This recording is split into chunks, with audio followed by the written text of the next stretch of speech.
ಎರ್ಲಿಯರ್ ಟೈಮಿಂದ ನಾವು ಬಿಡಬಹುದಂತ. ಆ ಪ್ರಪೋಸಲಲ್ಲಿ ತಿರ್ಗಾ ಅದು ವೈಟ್ ಫೀಲ್ಡಿಂದಾನೇ ಆ ಟ್ರೈನನ್ನು ಬಿಡ್ತೀವಿ ಅಂತ ಕೂಡ ಇದೆ.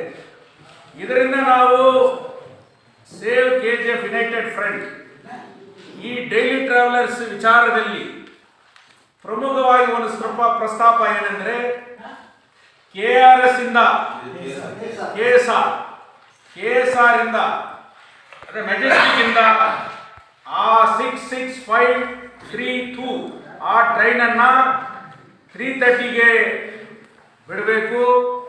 ಅದನ್ನು ಮಾಡಿದರೆ ಇಡೀ ಆ ಟೈಮಲ್ಲಿ HAL BHL ಮತ್ತು ಟೀಚರ್ಸು ಡೈಲಿ ಟ್ರಾವೆಲರ್ಸು ಅವ್ರಿಗೆಲ್ಲರೂ ಕೂಡ ಅದು ಅನುಕೂಲವಾಗ್ತದೆ. ಅದು ವೈಟ್ ಫೀಲ್ಡಿಂದ ಮಾಡಿದರೆ ತಿರ್ಗಾ ಅದು ಇಶ್ಯೂ ಆಗ್ತದೆ ಅನ್ನೋ ಒಂದು ಪ್ರಸ್ತಾಪ. ಅದೇ ಟೈಮ್ನಲ್ಲಿ ಈ ಸ್ವರ್ಣ ಟ್ರೈನ್ ಕೋಚಸ್ನ ಕಡಿಮೆ ಮಾಡ್ತಾರೆ, ಟಾಯ್ಲೆಟ್ಸ್ ಫೆಸಿಲಿಟೀಸ್ ಇಲ್ಲ, ಆ ಭಾರಿ ಅನಾನುಕೂಲದಿಂದ ಇವತ್ತು ಅವರು ಟ್ರಾವೆಲ್ ಮಾಡ್ತಾ ಇದ್ದಾರೆ. ಆದ್ದರಿಂದ ತದನಂತರ ಇನ್ನೊಂದು ಟ್ರೈನನ್ನು ಕೂಡ ಬಿಡೋದು ಇಲ್ಲ, ಇನ್ನೊಂದು